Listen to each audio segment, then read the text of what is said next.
Breaking news.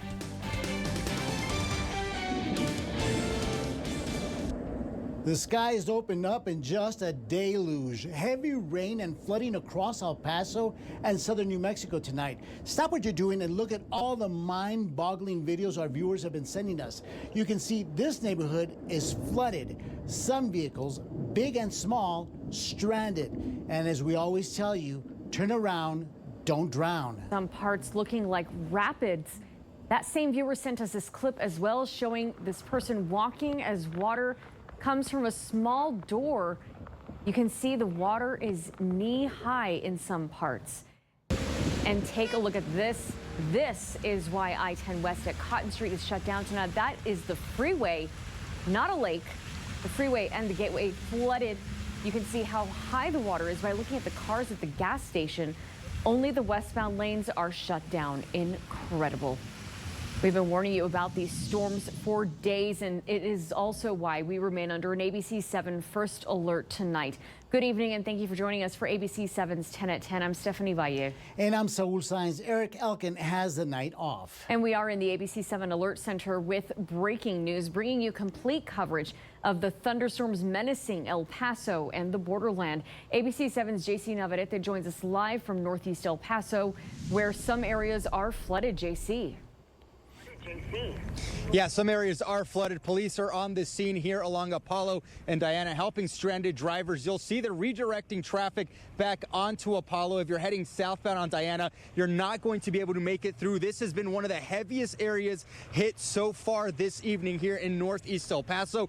Dozens of vehicles stranded here since about 7 p.m. Again, all of this area was underwater when we got here at 8 p.m. It's starting to recede now, which is good news, but there is still a mess ahead to clean up.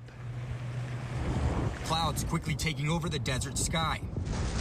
On I-10, visibility reduced. Cars forced to go 15 miles an hour. The road only getting worse the closer you got to northeast El Paso. That stranded driver, just one of dozens forced to call 911 and wait for help. Dire in northeast El Paso has become an increasingly dangerous situation. The road itself, you'll see, is underwater all the way up to my calves. You'll see traffic still trying to make its way through here. One vehicle has decided to just stop and wait it out while this white truck is trying to make its way through. All the way down there, you'll see the fire department is now on the scene to help those that are stranded.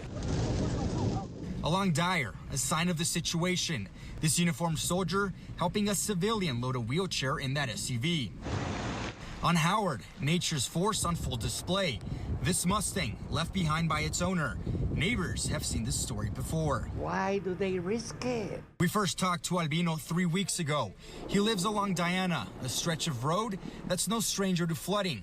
All that's left of this car, its headlights. An area we've seen flood all monsoon season is flooded yet again. I'm along Diana right now. You'll see the water is above my knees, up to my thighs. And if you take a look behind me, you'll see the waves left behind here by the vehicles that are making their way through. There's a canal in between both roads that is supposed to be taking care of this wastewater. As you can see, though, it is up to capacity. Nowhere for this water to go. Police on the scene rescuing these drivers. Albino, the neighbor we spoke with a strong message today. Don't drive to it. Park to the side, and wait for the water to go low. Don't risk it.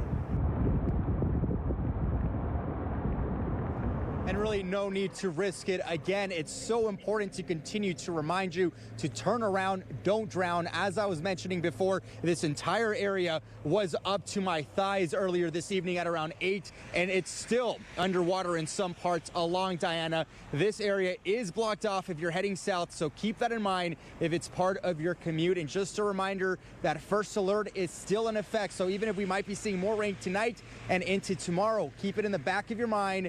Turn around, don't drown, stay safe out there on the roads. Reporting live from northeast El Paso, JC Navarrete, ABC 7.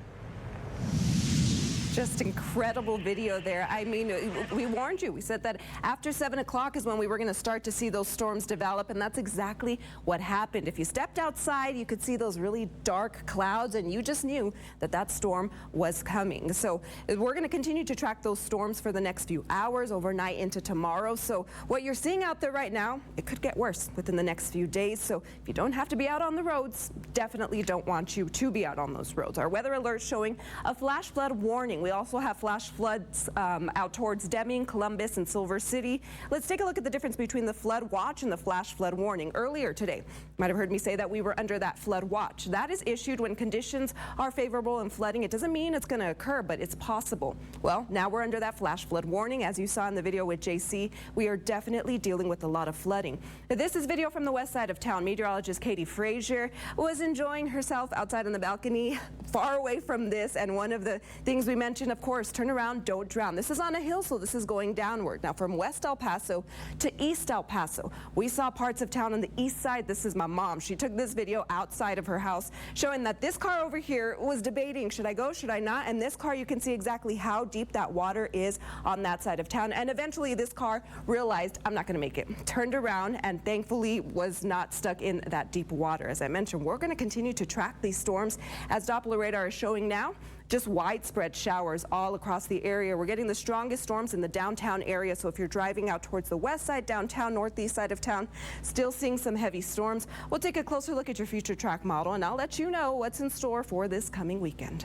All right, Iris, thank you. And now let's take a live look at the dangerous driving conditions across El Paso tonight. You could see Loop 375 and Asarco, where police have blocked off part of the road there, traffic moving very slowly. We can tell you that it looks as though the roads are wet.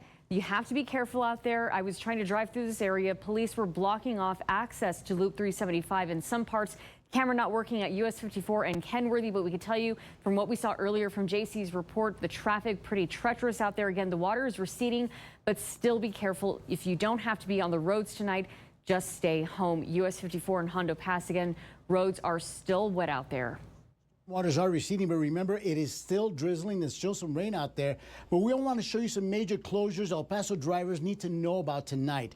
I-10 West at Cotton is closed due to severe flooding, and Transmountain in both directions is also shut down until crews can clear rocks and mud from the roadway. Now stay with ABC7. We're going to show you more crazy just videos that you won't really believe of tonight's rain across El Paso. More like this, a car stuck on a flooded road. A tow truck is helping. We'll show you more coming up after the break. Also,